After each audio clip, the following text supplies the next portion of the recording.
This is Holyrood Sources Live with Calum Macdonald, Geoff Aberdein and Andy Maciver.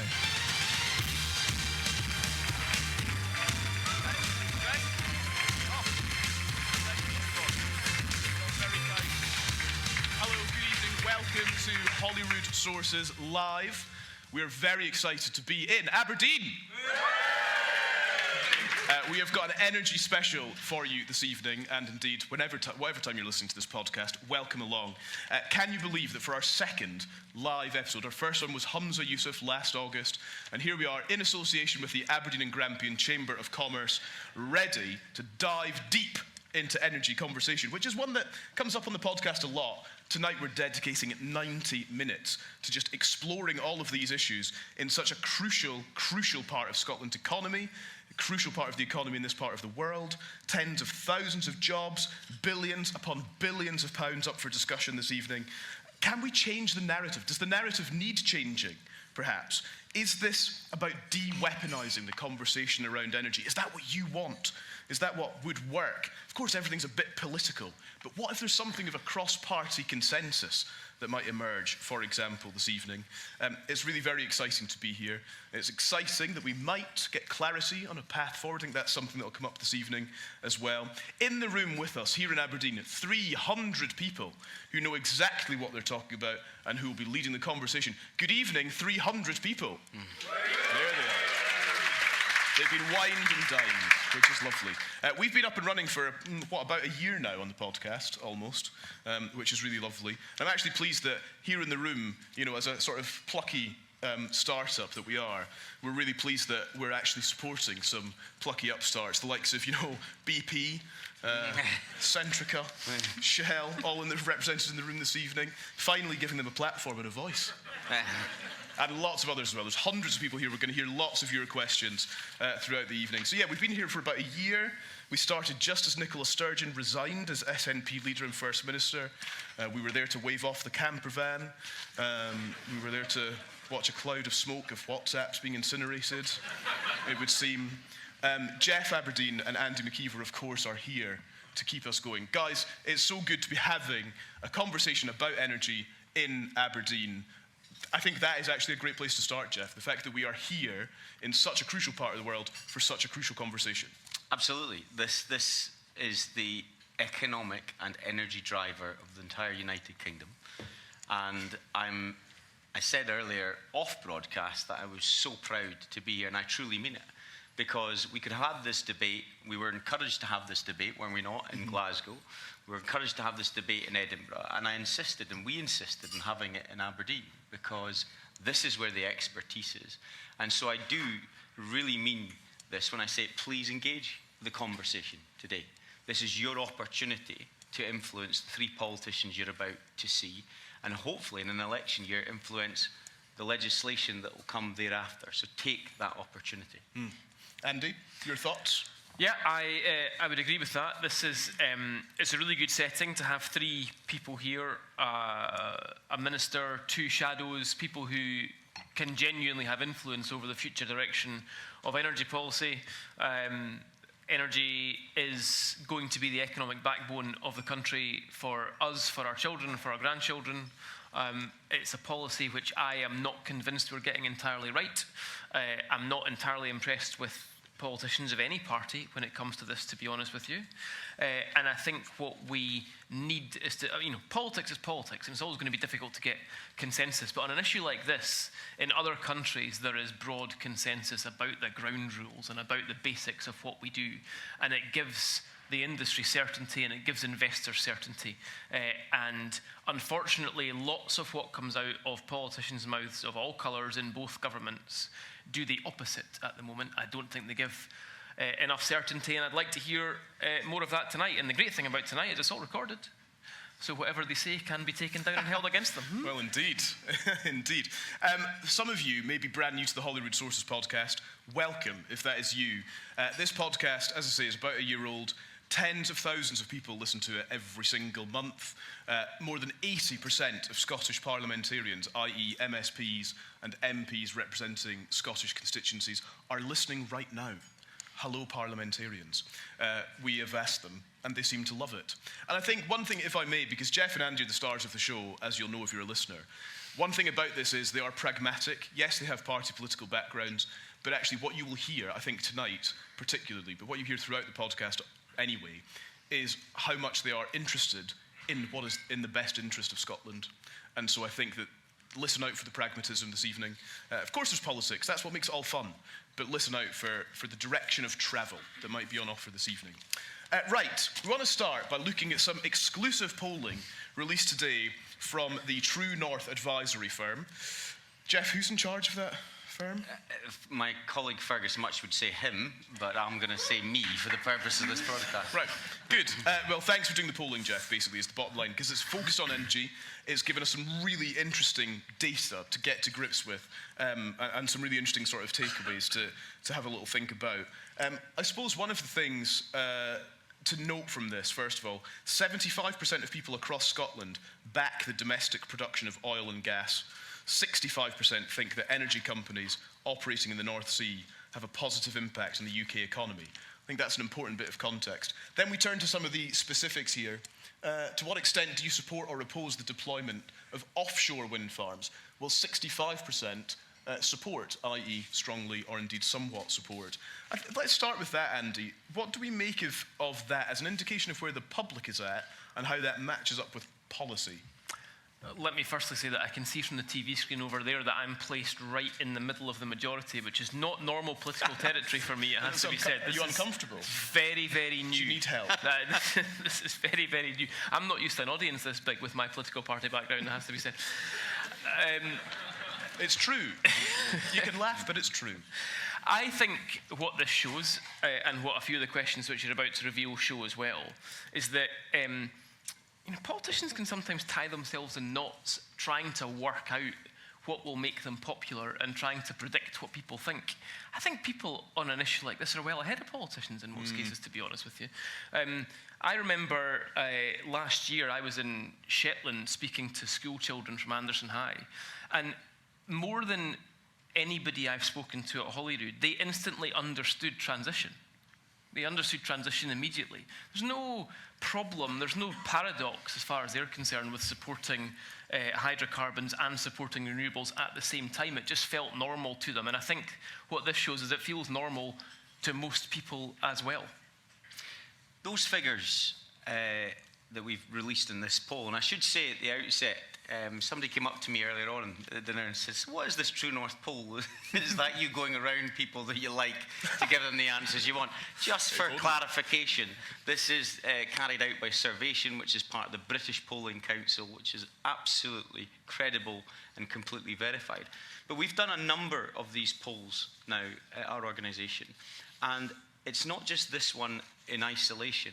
It is every single time we poll this question, an overwhelming majority come out in favour of support for further oil and gas production, recognising that this is a crucial component of the transition. So the real thing that we must explore tonight then is why aren't our politicians listening to that message? Because it's so important that they do. And at the risk of repeating myself, for all you, and I know 300 people listen to our podcast every week, I'm sure of it, but I've made this point a few times, is that without that expertise, world-leading expertise, if we don't protect what we have just now, we won't have what we need in the future to accelerate to new energies. That's why this is important. Good, right. A couple of other polling questions just to kind of set the scene really and build a bit of the context of what we're going to be talking about this evening. On domestic supply, the UK should aim to meet its demand for oil and gas from domestic production. Look at this, 75%, 3/4 of Scottish people think the UK should be meeting its ongoing demand for hydrocarbons from domestic sources. Again, Andy, just a quick thought on this one. Yeah, again, it's not, I think when you take yourself outside of politics, as Geoff and I have both done for quite a significant period of time now, I was quite successful. It's been more significant for some others. There are some things you can't argue against. This is the difficulty. Never mind, I'm just going to gloss right over that one. Carry on. a number like this doesn't surprise you. Yeah. Right? This is just obvious. And again, it's that combination of jobs, of energy security, and of all the other things that go into this issue, which are not contradictory, because normal life and normal people don't operate in a black and white way.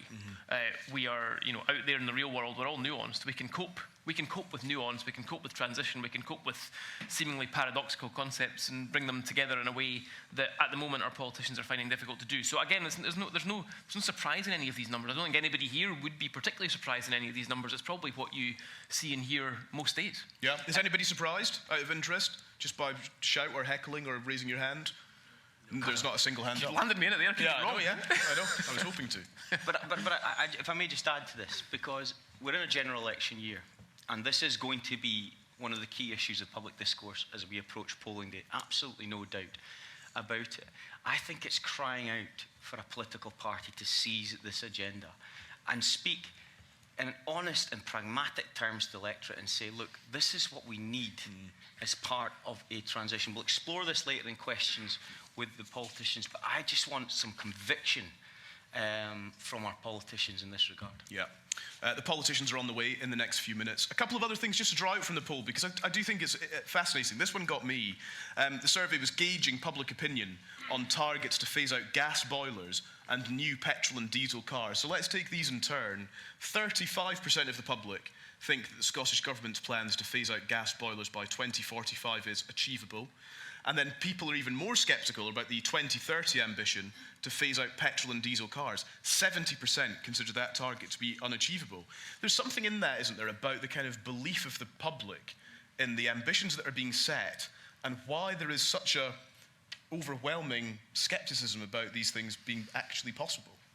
Yeah, well, the dates sometimes can feel quite a long way in the future, but I think also I think people have realised that on these two issues in particular, which are probably the two issues which they feel affects them the most in terms of their household income, in terms of their day-to-day lives, these are enormous issues for them, and they see the prospect of pretty significant personal investment being required in order to fix these issues. So it's not a surprise that there's a degree of scepticism about it. But again, a lot of it comes back to policy. I've got an electric car. It's not easy. Yeah. And the main reason it's not easy is because we have flunked charging infrastructure. It's just not good enough to make your way around. And we tell ourselves that we're okay at charging infrastructure, but frankly, as soon as you go south of the border, you get a much better time in an electric vehicle than you do when you're here. So there are lots of other barriers. It's not just about picking a date and saying this is when it's going to happen. There are other barriers. Again, the Scottish Government's policy on heat in homes has, in effect, rejected the use of blue hydrogen as a potential source for that, and on ideological grounds. And when you do that, you cut off a potentially, a big component of how to make that happen more quickly. So you can't just nominate dates because you think they sound good if you're not backing it up with any action. Go on to the next question. Okay. And I'll link it back. Okay, nice. Production in real time. Let's go on then. Got to get home. Here's an idea. I've decided we should go on to the next question. And some of you will be aware, in fact all of you I'm sure are aware, two governments bear responsibility for Scotland's energy policy. Different aspects are reserved and devolved. But Scottish people recognise the importance of partnership working between Westminster and Holyrood to deliver energy security and unlock net zero. Look at this, 72%. It is important for governments to work together. Geoff, I wonder if you might want to link that back to what we were just talking about. I would. Thank you for acknowledging that. No, this to me is absolutely essential. So we know that grid connections capacity is reserved to Westminster. We know that the awarding of the licences for Scotland, that 28 gigawatts of power off the coast of Scotland, is the responsibility of the Scottish Government. We need those two things to marry. We need those things to work. We need greater grid connections. We need greater grid capacity. By definition, we need our governments to work together. If ever there was an argument for any policy issue, from trying to take it out of the pure political knockabout, this is it. And bringing it back to the question before, there is no wonder there's scepticism about these plans, because if we don't have a framework for the why about how we're going to achieve this through renewables, then how can we convince our electorate that, and 24 million homes, incidentally, of that electorate across the UK, 86%, who rely on gas boilers for heat and water. We need to present a much more coherent vision, a framework that says we recognise this is difficult, we're getting there, and the best way to do that is to say we will work together. Whatever the politics, we'll work together on that particular vision. Andy's absolutely right. The Nordic countries are a great example of where that already happens. So regardless of Scotland's constitutional future, we have that interrelationship with different governments. So why can't we replicate that process? Really, really interesting. Guys, thank you for that for now. Lots to consider. If you've got questions in the room or you've got experiences you want to share, then in a little while we will, for the first time actually, in one of these live episodes, I say that, it's only our second one, but we're going to send Geoff and Andy, Ant and Dec, into the crowd among you to take your questions a little bit later on. So be thinking already perhaps about what you want to raise, what you want to hear discussed, what you want to ask about this evening. Because the real purpose for us being here is to hear from you and to let you speak directly to politicians. We have three of them representing the SNP, Labour, and the Conservatives this evening. I will introduce them properly in just a second because there are three of them and it'll take us forever if I do it before they're on stage. So for now, can you just welcome our guests as they make their way up to join us?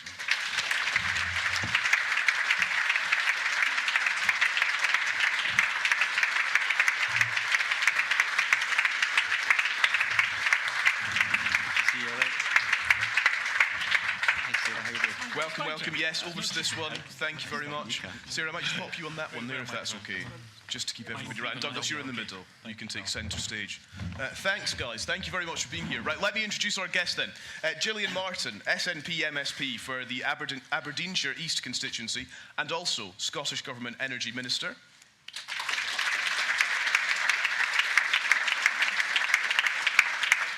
Douglas Lumsden is Conservative MSP for the North East Scotland region and is the party's spokesperson on energy, net zero and indeed transport.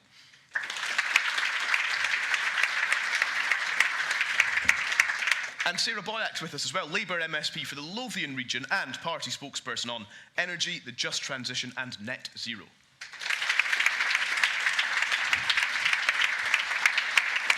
Welcome all three of you. Thank you so much for being here. You okay? Yeah, it's Did you have a nice dinner? Very good. Yeah, it was lovely. Yeah, rearing to go. Yeah, feeling good. I can sense the nerves. I can sense the nerves. Right, we wanted to start this evening with our politicians by giving each of them 90 seconds in turn to share a bit of their vision for energy in Scotland, to just sort of provoke some thoughts, to get things underway this evening. Now, basically because my imagination ran out earlier, let's hear these alphabetically by surname. That's just where I settled. Hope that's okay. Anyone? Sarah, it's you. That'll be me. Yeah, so you can use up to 90 seconds. I will be strict, because we just want to hear a bit of your vision. Right, Sarah Boyack, over to you. Okay, it's great to be here tonight and looking forward to the discussion. And I think we're at a pivotal moment because, let me take my specs off so I can read my notes. Can you take that off? That's all right, don't worry about it. You've got a mature oil and gas sector, which is going to be with us for decades to come, but has also got some really important experience in some of the toughest environments, but also vital skills and knowledge. We've got a rapidly expanding renewable sector, and we're seeing the transition already is happening, particularly up in the northeast. For example, using renewables to decarbonise the production of oil and gas, and we're lowering emissions there. But we've got global conflicts which are making things tough, put our economy under pressure, record levels of fuel poverty. The impact of climate change is already with us, with horrendous storms impacting people's homes, our transport networks and businesses. And we've got major challenges like investing in supply chains and giving confidence. God, you had 90 seconds. No, I've gone off. Carry on, Sarah. Confidence and certainty to those that are wanting to invest. So I think it's key that we get a change. And in Labour, we are arguing that if we were going to be elected at some point this year, we would set up GB Energy, headquarter it in Scotland, start investing in the sector, joining up the work that needs to be done, ramping up investment to 28 billion mid-term of the next government, and try and bring in key technologies to build on what we've got, such as carbon capture and storage, green hydrogen, and crucially bring people's household bills down. So it's about opportunities for the next generation. I've seen Aberdeen's heat network, the biggest in Scotland. You've got hydrogen buses. Yeah. You've got real innovation, and what's happening at Aberdeen Uni is inspiring in terms of their transition team. So really looking forward to tonight and hearing the questions. Thank you very much, and thank you for persisting. Right, Douglas, let's come to you next. Yeah, thank you, Calum. I was sort of thinking about this on the way up back to Aberdeen this afternoon. And you said earlier we don't agree on everything, but we actually do agree on quite a fair bit, I feel. We do agree that we need to get away from burning hydrocarbons, and it's just maybe how we get there is that we have some disagreements. So the Scottish Conservatives, we support the development of renewables, including wind, so we're part of that 65% that was seen on the slide. And from that, we accept that the grid infrastructure needs to be improved, but that needs to be done in a way that brings communities with us and not feel that they're having something done to them. We also believe that nuclear has a place going forward. When the wind is not blowing on those cold days, we need to have a reliable base load, and that's what nuclear can bring us. But most importantly for me, someone from Aberdeen, is that while we have a need for oil and gas, and we will have for a long time yet, we should rely as much as possible on domestic production. Part of that 75% we've seen on that slide. That's better for our jobs, 93,000 of them, many of them in the northeast of Scotland, better for our economy, better for our energy security. And, there's always much talk about energy transition. But to transition, we still need the oil and gas companies to invest in renewables.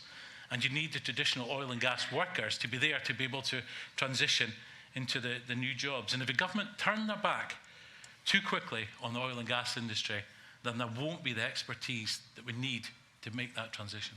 Douglas, thank you very much. And Gillian Martin. So I think we're actually going to find more consensus than I think we all realised, actually, because of one thing I think we can all agree on, certainly Douglas and I are both from Aberdeenshire, is that we have got the capacity within the northeast in particular in Scotland to harness the potential of the next energy revolution, absolutely. And when I go about my job and I go and speak to other people from other nations, they are very, very envious of what we've got here. This is for us to lose. So we have to sort of have a very firm direction on where we're going. Now, are we going to need oil and gas for a foreseeable future? Yes, we are, but we also know that the North Sea is a declining resource. The writing is on the wall. We either do something now significant, and we are doing particularly with ScotWind and the doubling of onshore renewables as well, or we sit back and we wait for other countries to do it instead of us. We should be doing it. Our people are here.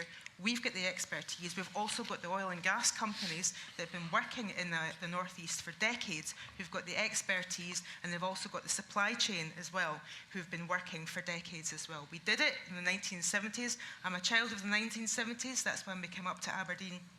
My dad was an engineer in shipbuilding, and he has spent the rest of his career in Aberdeen. So you don't have to tell me how important oil and gas is, but the writing is on the wall. It's declining resource.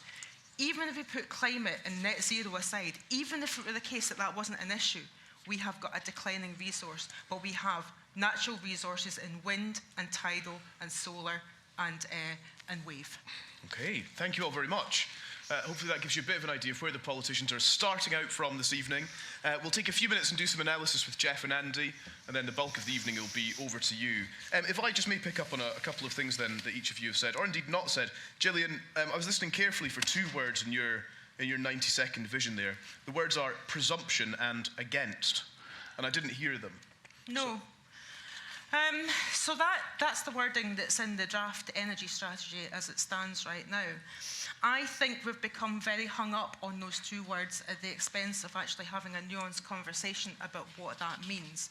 Every licence application is a presumption against. You have to have conditions met in order to get a licence. You go into your driving test, there's a presumption that you will fail if you don't do everything correctly, you don't do everything right. So a presumption, I guess, I don't like using it so much, and I don't like hearing about it all the time. Not because it's politically uncomfortable for me, but I feel that we've almost hung our hat on it too much. But you can understand why, can't you? Because there's people in this room this evening who are trying to plan for the future and who hear that the Scottish Government's got a presumption against oil and gas. So it's not a presumption against oil and gas, it's a presumption against further exploration for oil and gas. Now, and you can understand why that evokes such uncertainty and consternation. Yeah, so that's why people are hung up on it. So, but it's not a carte blanche situation, as we've heard from others, that there won't be any exploration. It will be dependent on the situation at the time, and energy security needs in particular. So I think we're sort of wide open to looking and not tying ourselves in knots on this, because we have to understand that energy security is a very nuanced thing. We need to be providing renewables to replace the jobs, but also to harnessing that potential that I talked about, but recognising that that potential is incumbent on keeping our oil and gas expertise here as well. Now, I have to say, I'd really take issue with some of the rhetoric around domestic supply, domestic use, because 80% of our oil produced in the North Sea is exported. So it's a little bit of a misnomer to say gas is a different matter, but it really is one of those things that just gets thrown out there and talked about. It needs to get challenged. We export over 80% of our oil to other countries. Okay. So it's a little bit of a red herring, that. Okay. Geoff, let's bring you in for some analysis on what we're hearing. I'm going to... First of all, Adam was in the Scottish Government for 7 years, and I recognise what you say, a lot of oil is exported. Exporting is a good thing for economy. It is one of the credentials that you mark economy success upon. But I want to push I know we've only got a certain amount of time, so I want to just push back a little bit on this presumption against. Gillian, I have the greatest respect for you. I've worked, I know your work very closely. I know you're very passionate about this region. But if you're frustrated at the presumption against and it being hung up on that, then there's an easy solution. Let's get rid of it. There doesn't need to be in that strategy. I'll tell you why. The First Minister in recent months has travelled to different parts of the world, and he's met with different leaders. He's met with John Kerry, the climate envoy for the United States, and he's also extolled the virtues of the Norwegian government and their approach to net zero, and he's absolutely right to do so.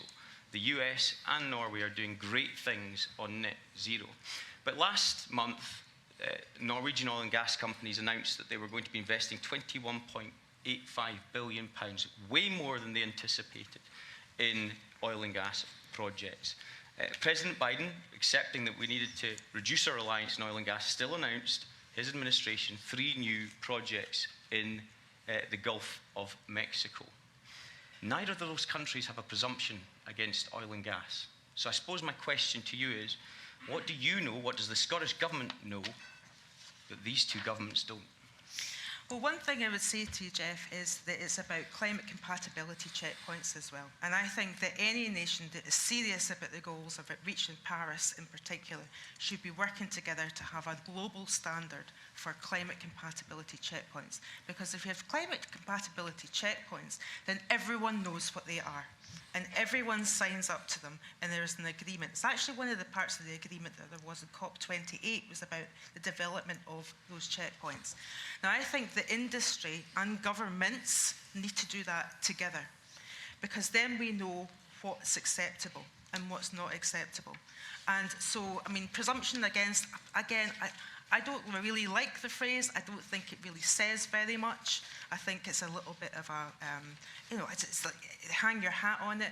I would prefer to talk about countries, oil-producing countries, and oil-producing, the governments of those countries working with the industries within them to say what is acceptable and what is workable on a climate compatibility checkpoint when we start to think about how we might award these licenses.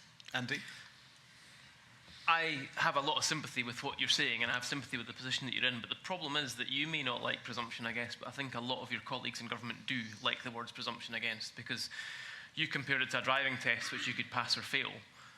I think there are elements of the government, the Green Party primarily, that see it as a driving test that's already rigged, that you're definitely going to fail. That's what they see presumption against as being. So I think a lot of people do like those words because they have a completely different view on it. And I think that's where Geoff used the phrase earlier on that words matter. And I do think that's where the issues lie. Because I think in your 90 seconds there, pretty much everybody in this room was probably pretty much in agreement with what you were saying.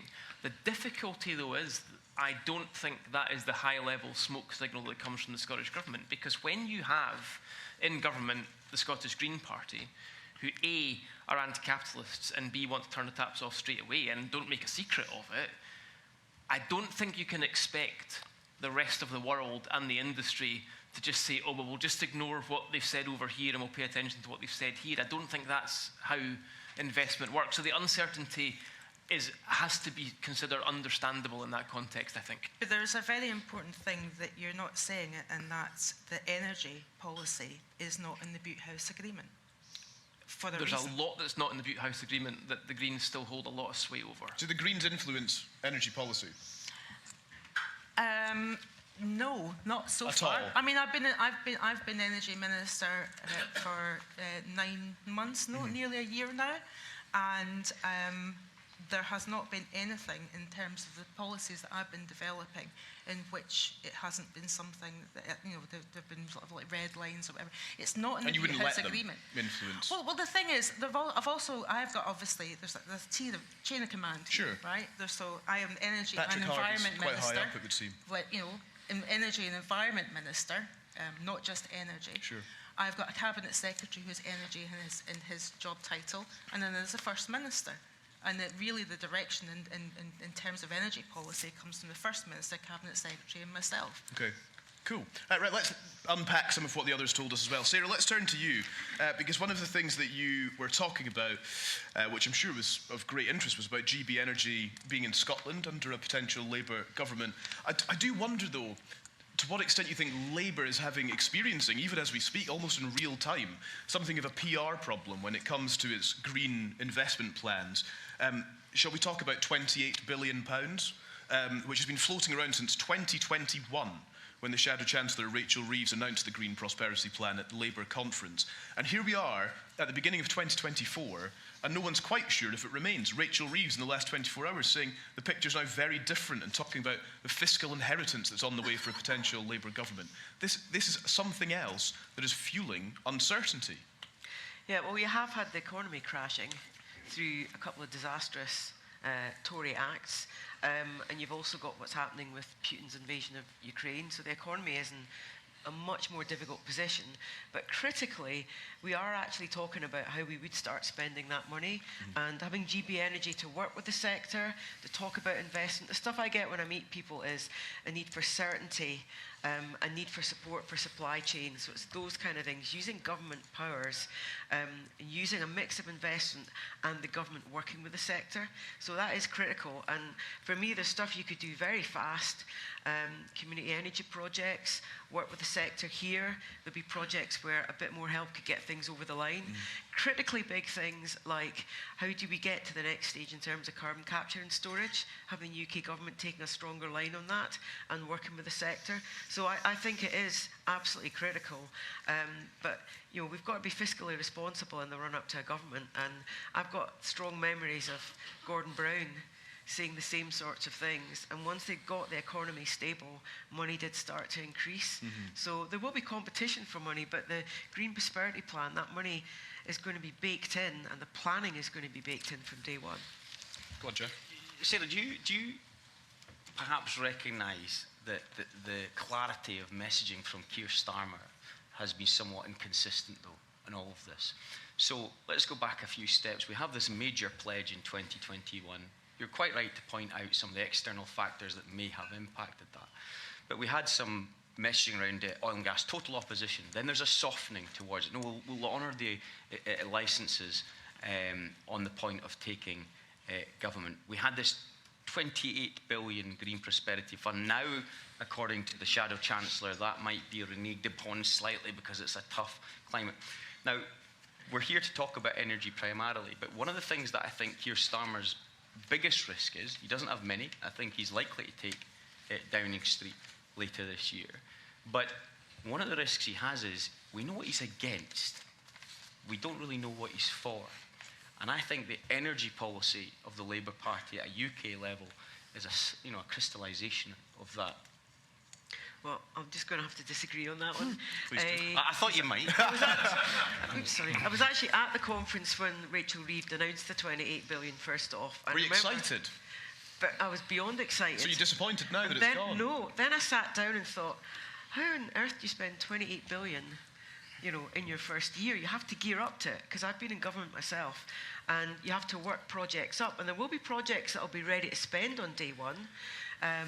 There's certainly massive issues at Grangemouth, for example. We've been having discussions in Parliament about how do you actually keep the skilled workers in Grangemouth and give them that chance to stay there and keep that whole community going. Similar conversation you're probably having in Aberdeen about how do you keep the jobs that are there while the transition's working. So no, I'm absolutely keen that the prosperity plan does work.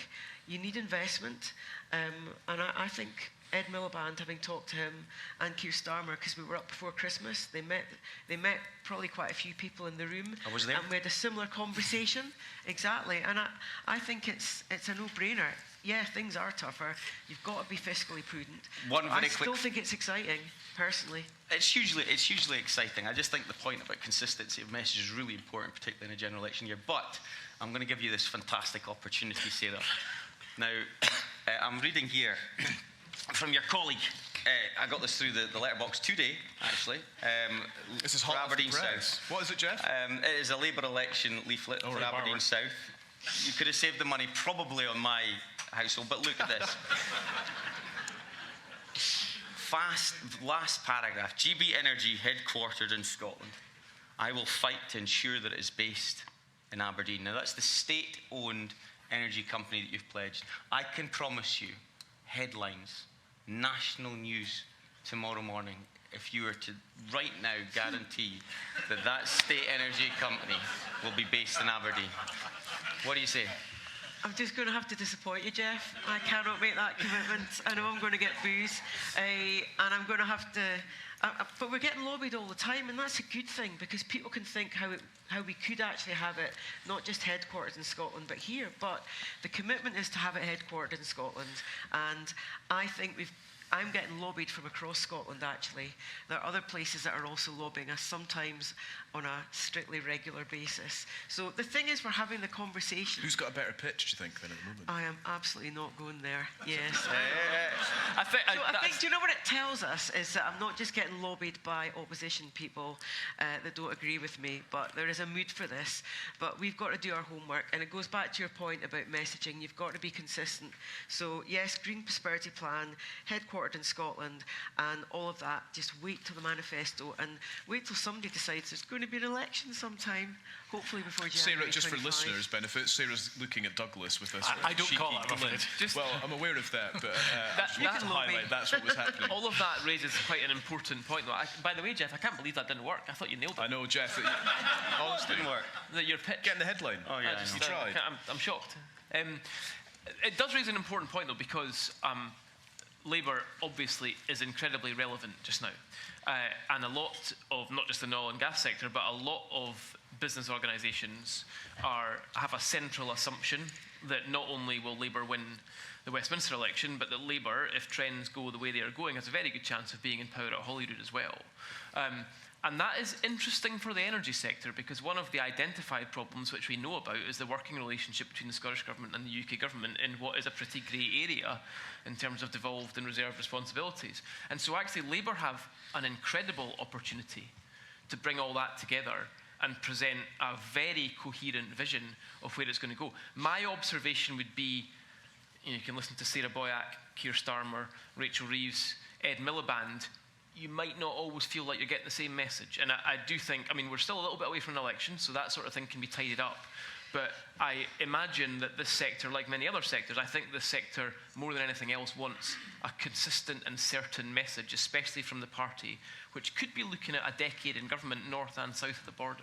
So it's a great opportunity, but it could also be messed up pretty quickly if you don't get it right. Very briefly, Sarah. That's partly why we're meeting with the business sector all the time. Anas has put together his business team, and we're having those kind of discussions, as am I. And it is about getting it right, because as an ex-minister, the detail is absolutely critical, as well as your top-line messages. You know, I've been a minister and had to make difficult decisions, but get things done. And I think that's absolutely critical if you're in government, because you can't let people down when your promises have got to all be delivered on time, on budget. Big lesson in there. And the last thing I would say about cross-government working, I've actually been to I know about two meetings that have been held. One that I went to in the summer, which is about pumped hydro storage to persuade the UK government to do more. Still more to be done there. And I know that Neil Gray wants us to work together on the grid in Scotland and to talk to UK government. So there is an appetite for cross-party work. And I think that's good. But yeah, just I would like to see a change so we could actually put all that into practice, personally. Okay, stand by. In the next few minutes, we're coming out to get your questions, your experiences, etc. It might be that you have a question for all three people here. It might be that you want somebody to answer something. Have a think about it now, and we'll come to you in just a sec. Douglas, we must consider some of the things you said as well already this evening. Actually, just on the grid point and on communities, you said bring communities with us as part of your kind of vision for energy in Scotland. I noted this from Energy Secretary Neil Gray, aforementioned, saying that inconsistencies from the UK government and a lack of investment is holding back progress in the renewable sector, and indeed highlighted grid capacity in particular, which is something the Conservative government at Westminster could do something about. Yeah, and grid capacity is being looked at, and obviously there is... What does that mean? What does it mean it's being looked at? Well, there's already plans for the grid connection down the east coast of Scotland to be upgraded. That's obviously it's out for consultation just now, and the communities are rightly having their say. Yeah, has anybody been consulted saying don't do this? They are. Is this something you need to consult on? Can you not just do it? Well, that is, because it's how it impacts people's homes and how it impacts their lives. Yes, the grid needs to be upgraded, but there may be ways to try and mitigate certain communities. So it's right that we speak to people to make sure that, as I said, we're all in agreement. The grid needs to be upgraded, but we need to do it in a way that has the least impact on people. Okay, it's really interesting. Geoff, yeah? Yeah, very quickly. You mentioned certainty in your remarks, Douglas. That has been replicated by your Scottish Tory leader, Douglas Ross, and indeed Rishi Sunak. We want to give the sector certainty going forward. You took office, your party did at Westminster in 2010. There was 5 energy ministers between 2010 and 2016. In 2016, the Department of Energy was abolished, replaced by the Department for Energy and Business and Industrial Strategy. Since then, we've had 6 holders of the Secretary of State position. It's 11 different ministers in 14 years. Does that strike you as certainty? We're a good few prime ministers as well, Geoff. before you get that one in. But the serious point is that, what this crowd, I suspect, is crying out for is a consistency of purpose, of vision that they can ascribe to. And we've had 11 ministers in 14 years. Yeah, and Geoff, through government, ministers will always come, ministers will go, but it's about having the policies in place that are consistent. So things like the new licences every year is a consistent approach for moving forward to have more hydrocarbons that we need. And even though we're issuing new licences, that is only slowing down the decline. Even without licences coming in, we're still going to be decreasing by about 7% every year. So this is not about new licenses to sell all over the world. And when we talk about exports, it goes to export to be refined, and most of that product will come back to this country. So in terms of export, it's exporting jobs we should be more concerned about. And if we switch off the taps and shut down our oil and gas industry too quickly, that's exactly what will happen. Okay, we're just getting started. Good, thank you all for that so far. Geoff and Andy, we're going to deploy you now around the room in what is a first for the Holyrood Sources podcast, and it's going to go one of two ways, everybody, so welcome to a real-life experiment in real time. Just as Geoff, by the way, the way to do this, raise your hand, catch the eye of Geoff or Andy, flag them down, wave them over. It could be that you've got a question for one person here, for all three people here. We're going to try to cover as broad a range of topics as we can, so if it feels perhaps like a question has been asked and answered, then there's a chance that your question won't then come on. You see what I mean? We're going to try and get through as much as we can over the course of the next little while. You feeling good? You up for it? Good. Right. Are you all right there, Andy? Yes, we have a question. I've got a question already. Can you just wait 2 minutes, hold that thought. This corner over here, make sure you raise your hands as well. Up at the back, I can see you. Just make sure that you're catching the eye of these guys. Can I just ask the politicians here, do you feel like you can work well together? The three of you. Well, I think I probably, in all honesty, and there's nothing against Douglas, but I would think that Sarah and I have probably had more conversations about this than Douglas and I. And to be fair to Douglas, you're recently new to the role, and previously Liam Kerr was in your role, who I know well as well. Sarah's right in saying that a lot of the things that we're needing to do in the reserve space, that Labour and SNP at Holyrood are working together. I also have conversations with Daniel Johnson, who's the economy spokesperson in Sarah's group as well. I think that's where we started off with the podcast, wasn't it? Talking about consensus. Yeah. I think I come back to what I said.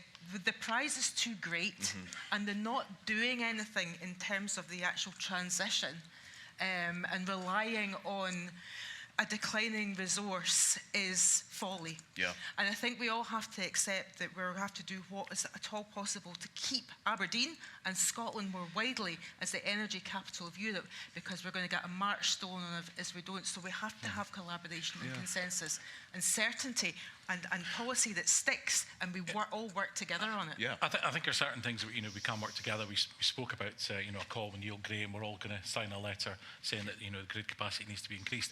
But when you hear things like presumed against any new oil and gas licenses, then that's difficult for us, because we see that it's needed, and it's back to the point.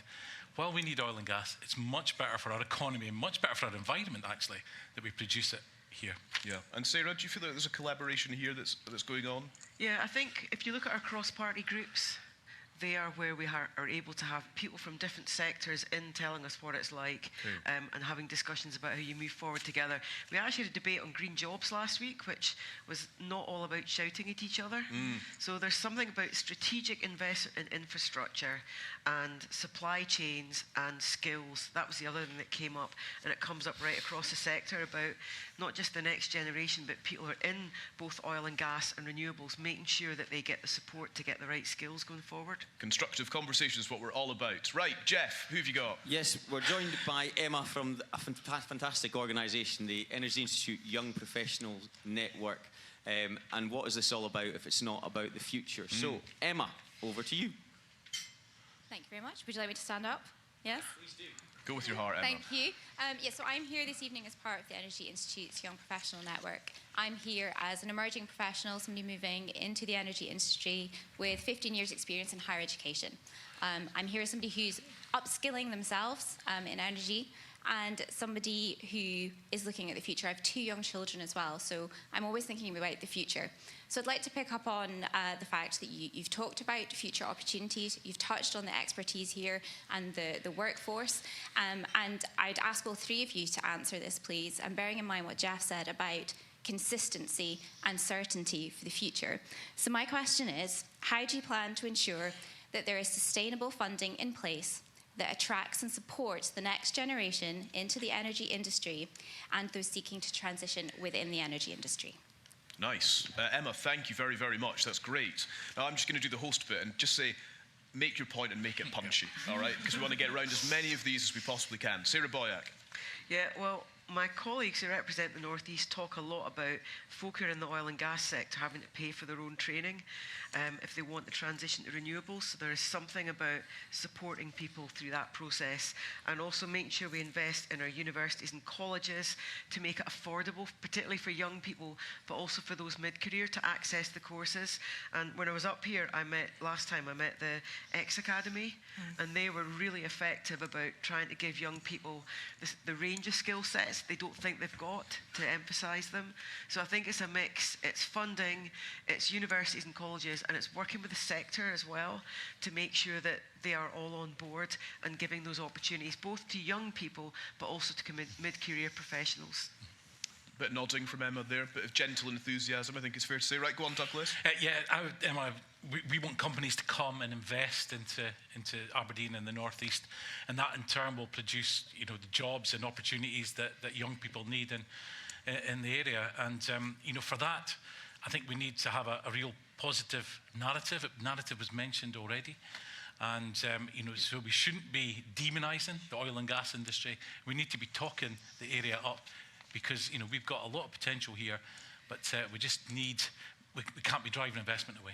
Okay, yeah, a bit of approval as well there from Emma. Go on, Gillian. So Sarah mentioned X Academy. I was going to mention X Academy as a really exciting project which takes companies that need young graduates and hot houses them. They effectively go and do an apprenticeship. And I know that we've got two of the best universities in the whole of the UK in Aberdeen and at Robert Gordon's University that have got courses that are tailored for the just transition. We've got actual think tanks within those universities. So I've seen some of the people who staff them here today, who are actually looking at how we actually transition and harness that potential. So we're very well placed for our young people who are maybe already, you're a young person, but you're out of higher education, but also our young people in our schools have a very joined up approach to the people in their guidance in schools, and the parents, who are the main influence of young people, understand the types of jobs that are available and the types of skills that are required. And in terms of funding, I think we have to make sure, I don't actually think the government can do this themselves. I think it's actually incumbent to have more private-public partnerships in doing that. That's why X Academy is good. There's government funding in there, but there's also the commitment from all the businesses that are involved in there to take on these young graduates and give them, hone their skills in so many areas ready for the transition. So it's as a partnership approach, I think, is going to be the way that we actually realise this potential.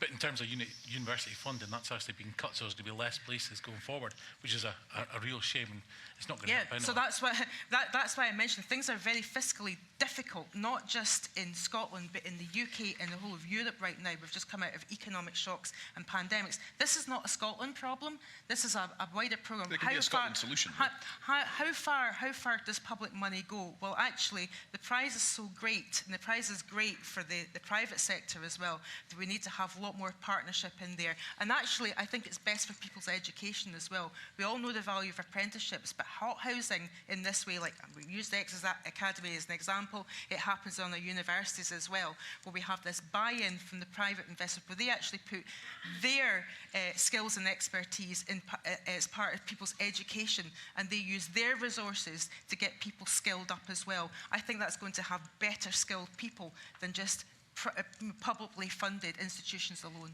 Okay. Thank you very much, Emma. Great first question. This is how it works. Catch the eye of Geoff or Andy. Andy's got somebody over in this corner, I believe. I have.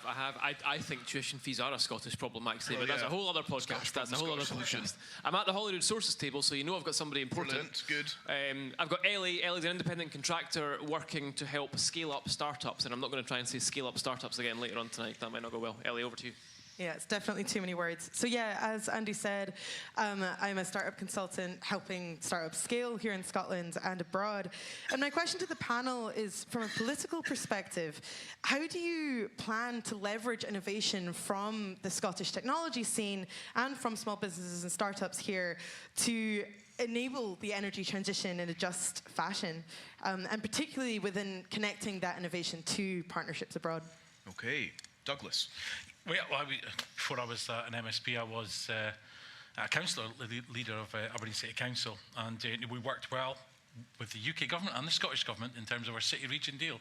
And a big thread of that was about our digital skills, and that's exactly the type of skills we're going to need as we go forward in our energy transition. So the investment is there, and it's on that instance it was both governments working closely together with Opportunity North East as well. Okay, Gillian?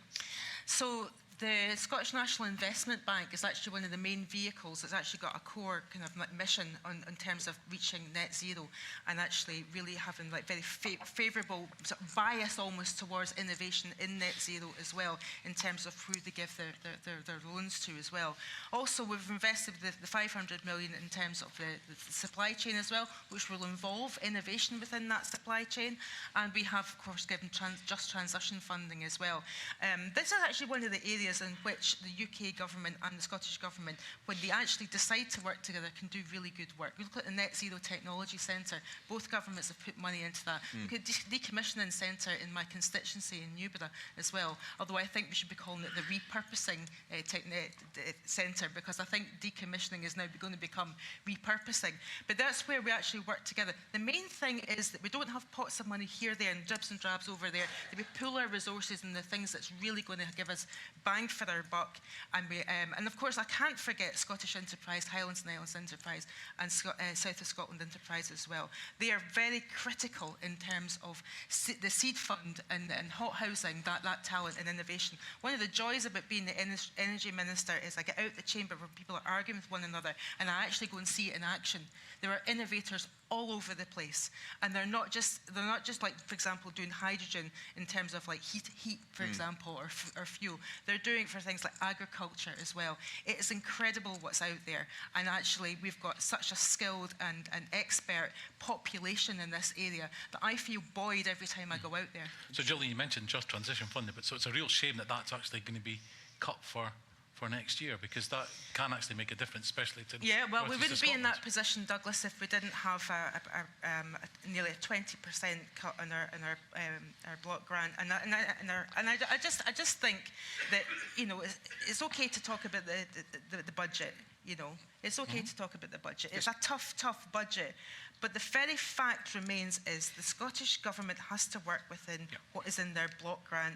We cannot borrow money. But Gillian, we cannot borrow money to the extent the UK government can. And let me make my point. I find it incredible that the Conservatives in the Scottish Parliament are all of a sudden standing up and howling about things being cut for public services, for example, when they're the main reason why we're having to make those cuts. So I'm sorry that we've had to withdraw funding from certain projects. Listen, no one's more sorry than I am in terms of things that have come out of my budget. But we have to claw that back, and we have to make sure that our agencies and the technology centres keep their focus on the things that are going to work. And we all have to work together to make sure that we don't have to make the terrible funding decisions that we have this. And a lot of the blame for this comes on the fact that the UK government are not fully behind what the missions are for the Scottish government in terms of just transition and in renewable energy resources as well. Gillian, you said the budget's gone down, but according to the Scottish Fiscal Commission, got the figures here, 0.9% rise after accounting for inflation. It's actually the political choices that you're making is why there's not enough money, and why things like the Just Transition Fund is being pulled. As somebody who sat in Cabinet, these are not political decisions. This is Scottish Fiscal Commission that's saying it. Okay. It's not our figures. Okay. Sarah, your thoughts? Yeah, Audit Scotland can be pretty critical of the Scottish Government wasting money, and we're not going to go to the ferries tonight. Although shipping is a major issue for offshore production, whether it's oil and gas or renewables. Maybe come back to that. I think going back to the initial question, I think it's really a question of actually having targeted support. And one of the things that hasn't been mentioned yet is thinking about public procurement, how they work with smaller companies. Things are quite often centralised, and I think there's scope for doing things more at a local level and networking in with local business organisations. And there's things like retrofitting homes. Part of it didn't work because a lot of small companies couldn't meet the standards they're being required to meet. So there's something about easier access to training, easier access to support, and using our enterprise networks better. Okay. Thank you, Ellie, for your question there. If you're sitting here and you're thinking, they're not answering my question, it's potentially because you've not asked it. All right? Don't let the opportunity go by. Geoff, who have you got? David, we were joined by David from David. Plus Zero, who's got a question quite aligned to what we've heard before, but with a different slant on Indigenous Scottish manufacturing companies. David. Thanks very much. Panel, we heard earlier that Scotland has undoubtedly a sort of world-leading wind industry. Our Cabinet Secretary recently informed the Scottish Affairs Committee that we produce 39% of the, or have 39% of the UK's capacity, 5% of Europe's and 1% of the world. So that's clearly an area where we punch way above our weight and can legitimately claim to be a sort of global leader. I work in a sector, in a new emerging clean energy area where it's recognised that Scotland also has the potential to be a global leader, which is the production of blue and green hydrogen and its application to decarbonise our economies. I'm concerned that all of the equipment that will grow that industry and provide the application technologies is going to come from Europe, the US, China, where their governments are making huge strategic investments to support the development of their industries to bring that technology to the fore. So I just wanted to ask you, do you think it matters that we won't have a manufacturing industry? And if you do think it matters, what are you doing either at the moment in government or would you do in government to try and address that? Okay, really interesting. So, Gillian, first of all, does it matter not to have a manufacturing side of things, as David was saying? Yeah, of course it So matters. what are you doing about it? And ideally, so when you look at this situation, we're actually trying to attract companies actually like come to Scotland and actually manufacture. Look at the Sumitomo decision that was made, which is actually going to mean we've got a cabling factory as well. But since we mentioned about blue and green hydrogen, we're talking about green hydrogen. One of the most important things I think we can do in terms of the innovation around is actually the transportation of green hydrogen, because we know, well, a number of things. We know that Scotland, for example, is going to be generating 28 gigawatts. That is not all going to be able to go into the grid. So therefore, what are we going to do with it? We're going to make hydrogen, but also we want to use that domestically. But also there's a huge demand for it in Europe. I've been over in sort of like Northern Europe in the tail end of last year, speaking to the major ports, like ports of Zeebrugge, for example, and talking with this German lender in particular about how we're actually going to get that in. Again, get that into Europe, where it's actually been used for the decarbonisation of industry there. They are desperate for our potential hydrogen to have a route into their market there. So we have got quite a number of innovators within Scotland that are actually looking how to liquefy hydrogen, because one of the things that's starting to emerge in Europe is that there's a bit of nervousness about ammonia, particularly when the ports are actually very close to populations, for example. So I think that's one area in which we actually got a real, I know of quite a few companies that are absolutely on this, and we're actually talking to one of the German lenders, is actually Bavaria, about piloting some transportation of green hydrogen just to see how we can actually get it to Bavaria, working with those companies. So things are happening all the time. Would it be better to have lots of manufacturing here? Yes. I mean, we're going to have, like, Vestas are going to come to the port of Leith. We've got Sumitomo. It's all really starting to happen very, very quickly. If I may just come in on the back of this, Gillian, and for all the panellists, though, one of the things we're picking up from the audience tonight, and indeed conversations with industry, is that we don't have that guarantee of an order book, whether it be offshore wind, and I'm sure will happen with hydrogen as well. And will both the UK and Scottish governments look at emulating the UK export guarantee, where they can give some sort of loan guarantee to some of the orders, whether it's cable manufacturing, moorings, anchorings, to give that confidence for inward investment, because that inward investment is lacking just now in terms of its confidence to go forward, manufacture and say, hopefully everything will be okay. So will you give that guarantee? And if the best things happen, and we are sure they will, the money won't be required.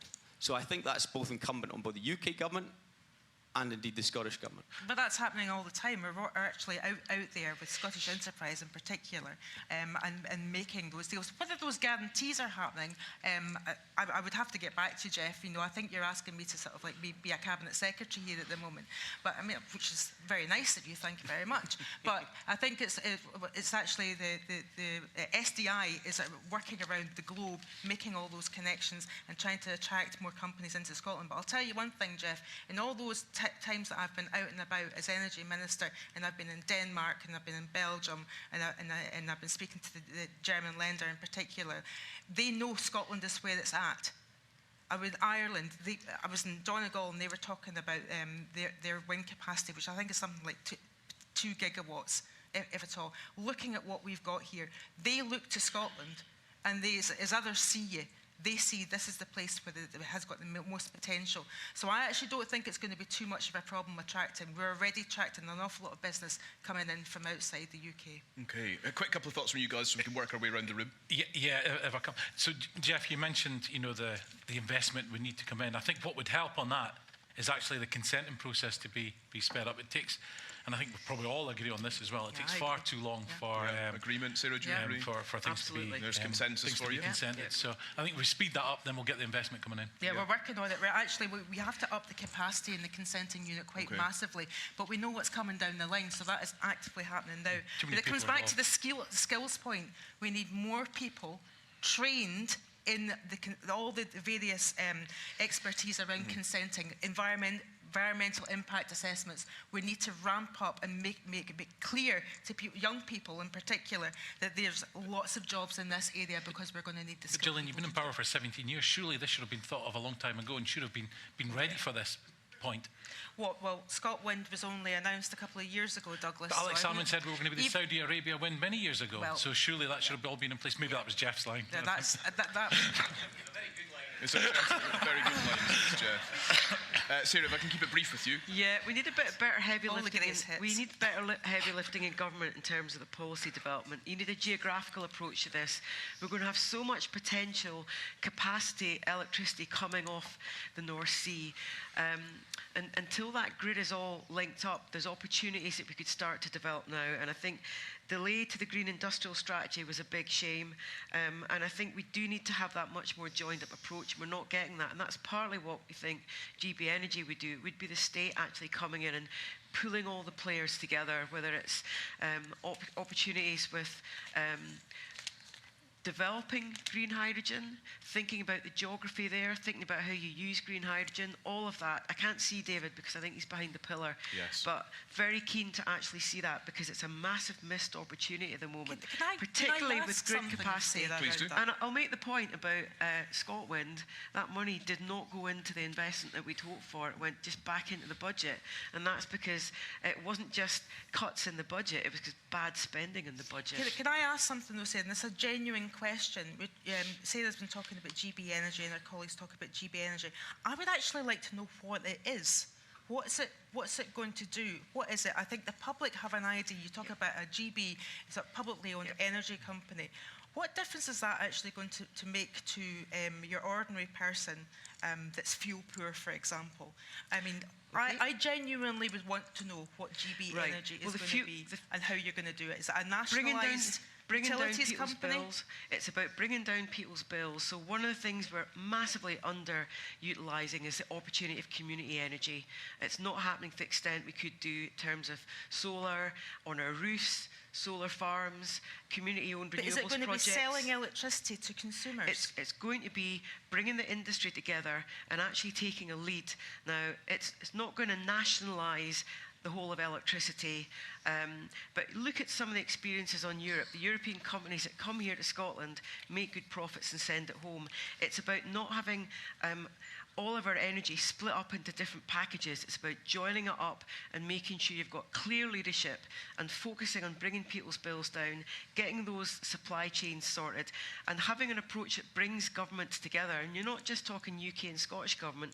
Local government is critical here as well in terms of delivery on the ground and making things happening, getting sites available. I'm an ex-town planner, so the cuts to local government have not helped. I'm an energy minister, and I find that confusing. Sounds like return to the 70s to me. But. No, it's about going into the future, actually. Look at Joe Biden's Inflation Reduction Act. That's about using the public sector to actually support industry, support business, and give that clarity and strategic. Would it be like an energy department? Is that because it sounds like it encompasses a lot of what a sort of government department would do?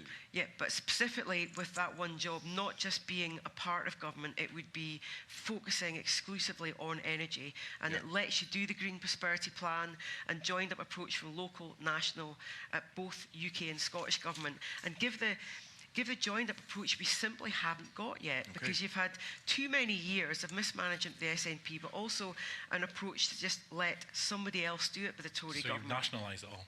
That's what it sounds I like. just said we weren't nationalising it all. Okay, No, right, the conversation continues. If you want your question answered, get your hand up. Andy Maciver. Hello. Hi. Hi. You all right? Yeah, I'm fine, thanks, yes. Who have you found? I have Rod Hutchison from Aberdeen Considine and Aberdeen Renewable Energy. Hello, Rod. Welcome to the podcast. Hello, thank you. So really, principally for Gillian, I mean, I'm very much a proponent of renewables, but totally understand the practicality and the requirement for hydrocarbons going forward. So it feels like very much a collaborative thing rather than polarisation. And so to me, how do you reconcile that with presumption against, with just transition? And one of the roles that I have with AREG is facilitating opportunities for the supply chain, and it sends out a very negative messaging when you say presumption against oil and gas, when it's clearly going to be needed for quite some time. But obviously everyone's buying into renewables because that's the way forward. So you will get no disagreement from me that the oil and gas is going to be needed for quite some time. My issue is that we talk about this in the wrong way. It's not presumption against oil and gas, first of all, right? Because there's oil and gas licenses already out there. There's still a lot of oil and gas that's actually potentially has already been found. It's about the future exploration of oil and gas, first of all. But what I also want to say is, I think we talk about things almost back to front. What we need to be doing is reducing the need for the burning of hydrocarbons. Now that is in the gift of all of us, and that is in the gift of both governments, and that's in the gift of, so it's the burnings, the combustion of them. We're still going to need oil and gas for a long, long time, but one of the reasons why Scotland is so fuel poor is because we don't have the right kind of heating in place for our rural communities as well. So we need to be looking at sustainable heating that is going to be cheaper to run and not subject to the terrible economic shocks that we've seen around the gas market. Look at the situation, what's happened as a result of Ukraine and the spike in fuel costs. That's been something that's been completely and utterly out with the control of both UK government and Scottish government. It's been a global economic shock. If we make it that we are less reliant on the burning of fossil fuels for absolutely everything, for transport, for heat, then we are going to have a situation where people are not going to be subject to those geopolitical and economic shocks. So that's what we effectively are doing. We're actually making sure that we recognise that oil and gas has got a part to play in the Scottish energy mix, but we are preparing, we're future-proofing our energy supply with renewables. And that's why, and I have to say, it's not been mentioned, Scottish Government does not have the levers in this regard of licensing, right? But I understand that people want to know our view. It's up to the UK Government as to what they do with licensing.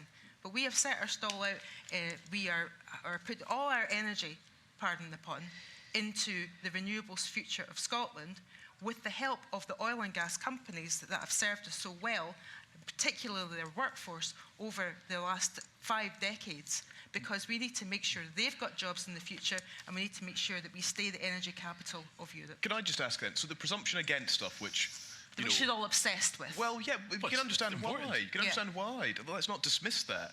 So it's in the draft strategy. Is it going to be in the actual strategy?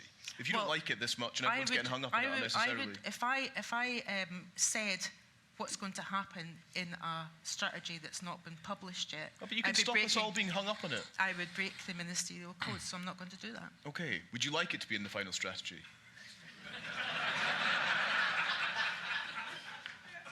Would you?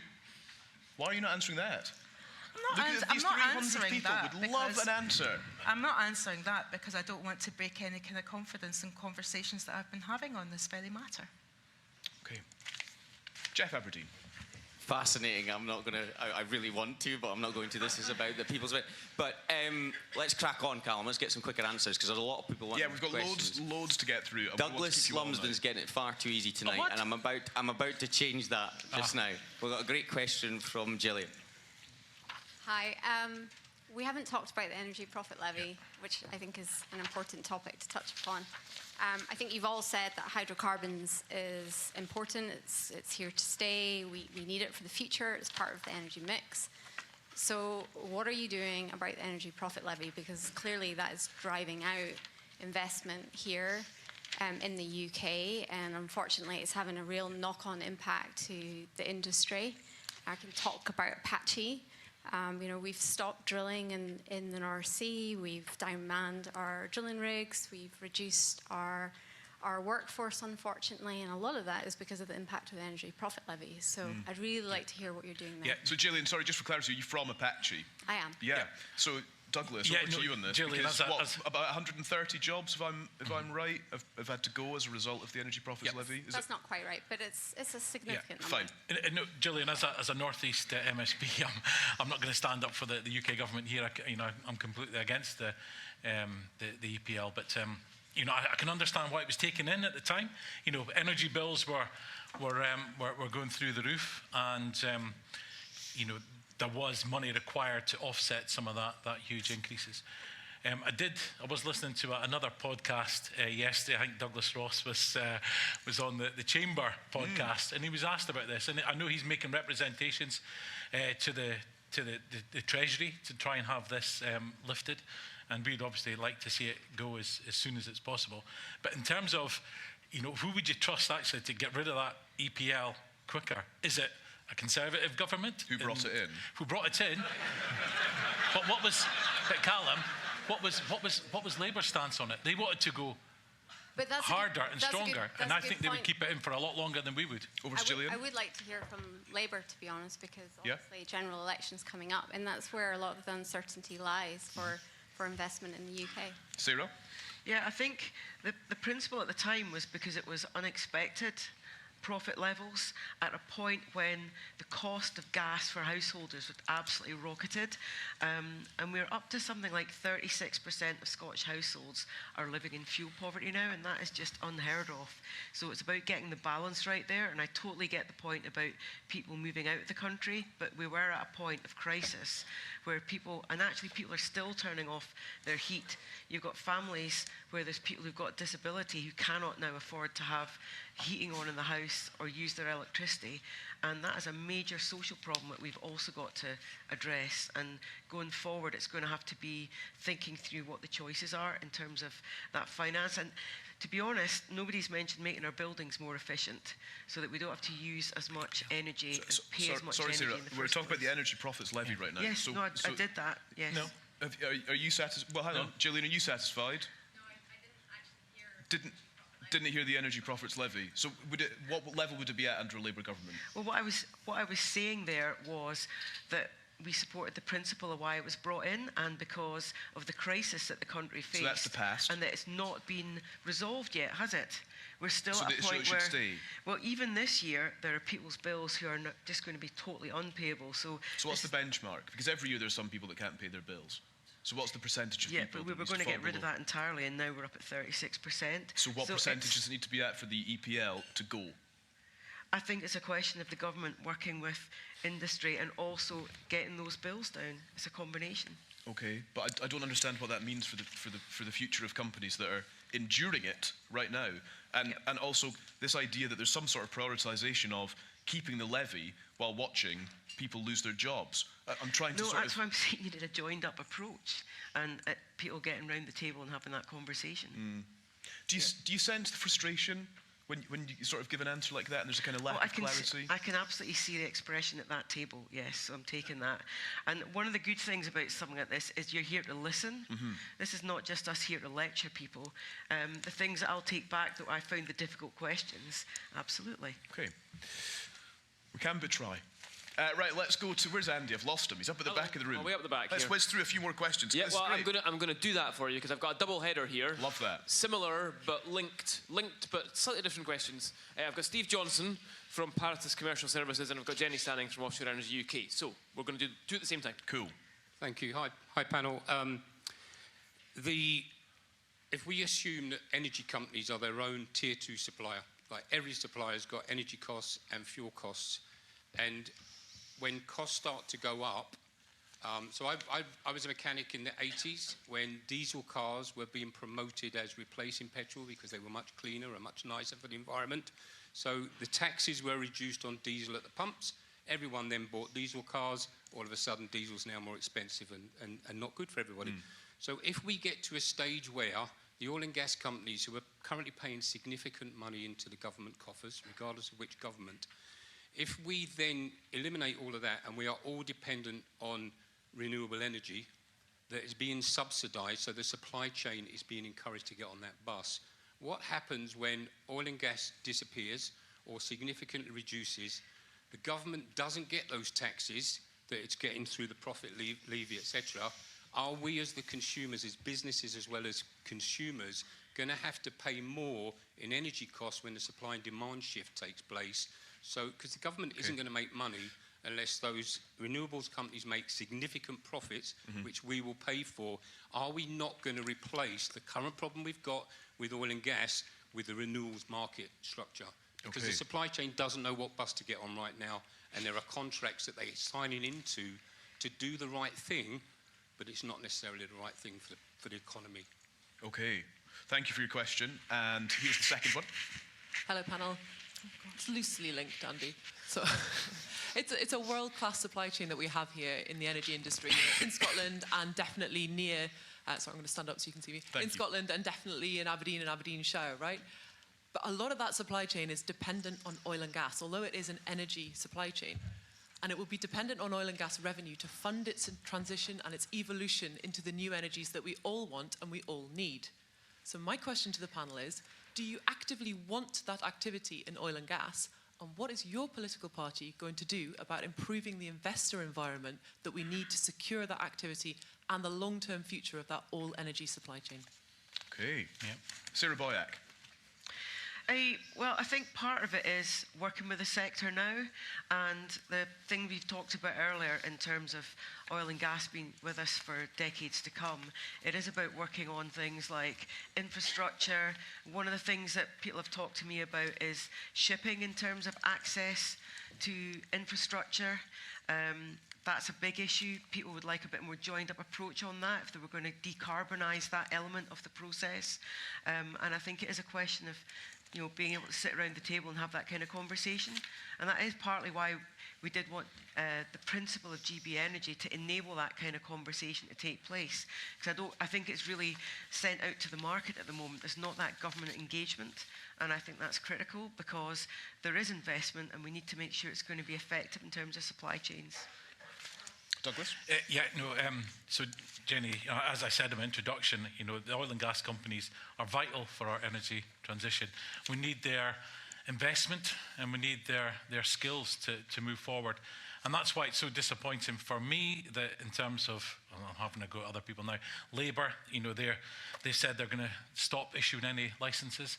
We've already heard about the presumption against any new developments. TBC on whether that'll be in the strategy. Well, maybe. But that really does affect confidence and the investment in the North East. So we've got to move away from that language. We need to encourage people to invest in the North East, because what I see in terms of house prices falling and things, it is really heartbreaking, and we need to go on a different path. Gillian. So I'm not sure that we can provide any more certainty about the direction of travel for Scotland's energy mix and future than 28 gigawatts worth of licences and indeed INTOG, which is helping oil and gas platforms to decarbonise reduce the emissions in their production.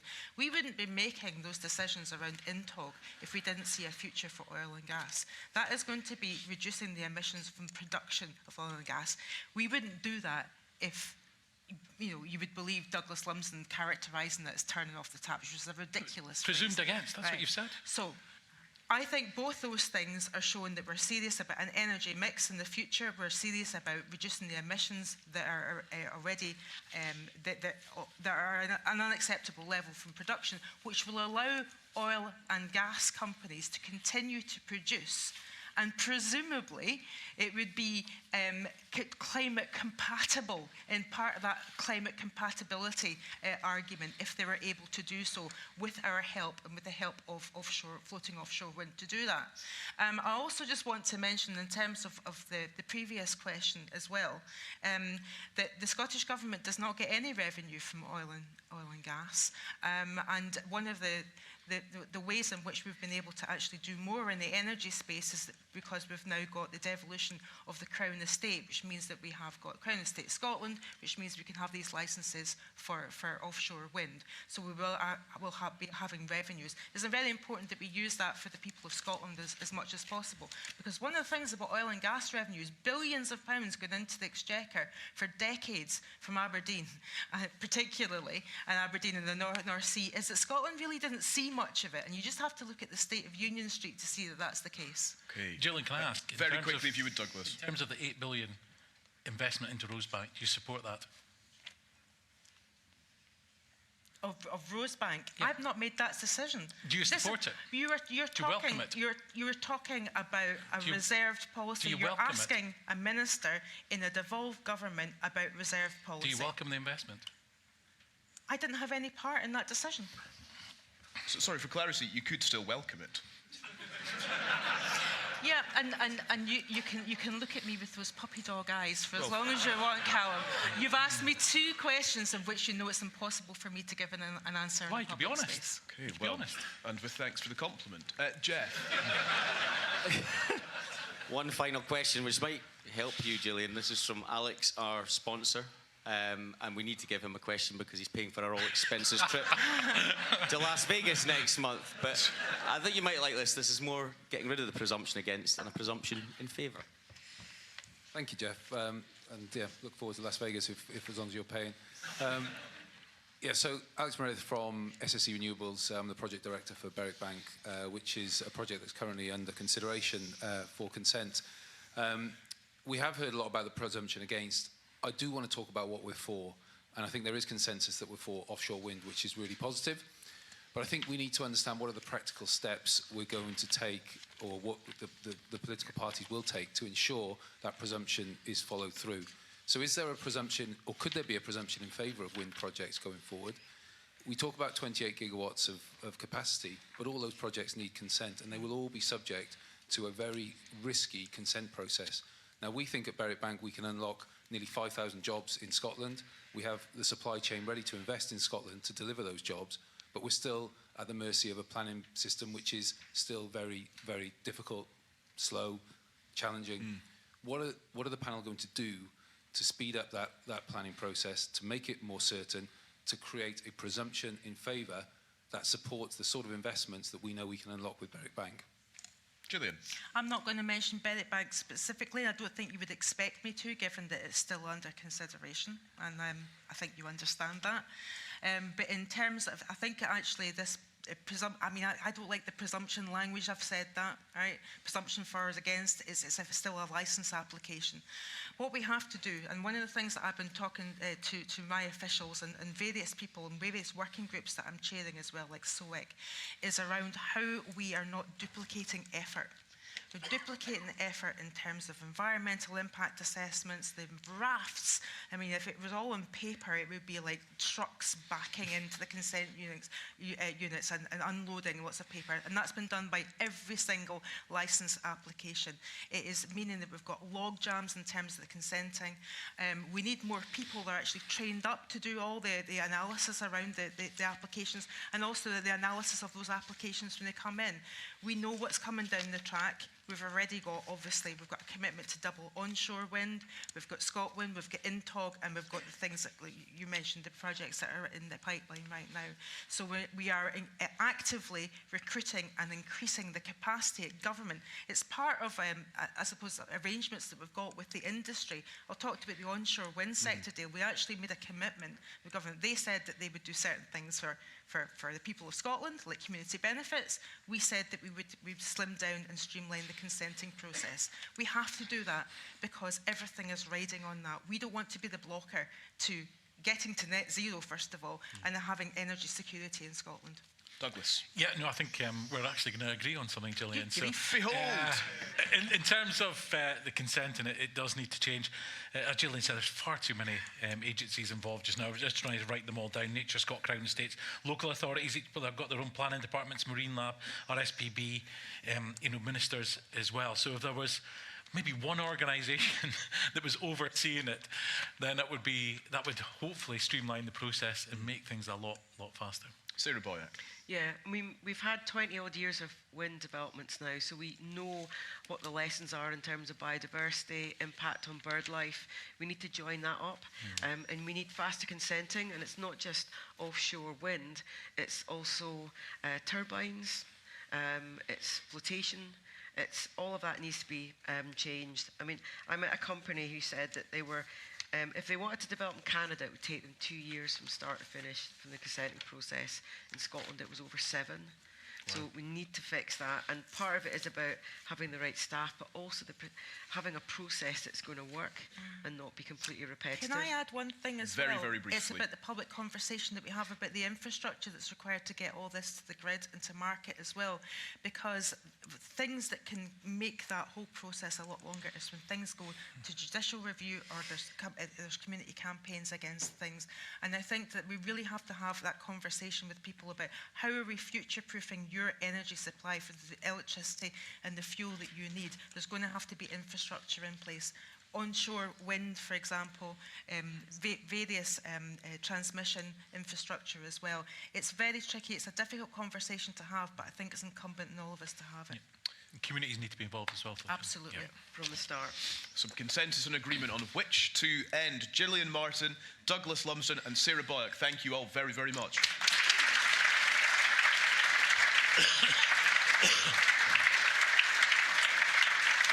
Look at this. And they're even going for a handshake. Look at what we can achieve on Holyrood Sources together. Thank you all for being here this evening. We really, really appreciate it more than we could ever say. Thank you to those who have asked questions. One thing that I'm really concerned about when we do these is that the conversation doesn't stop now.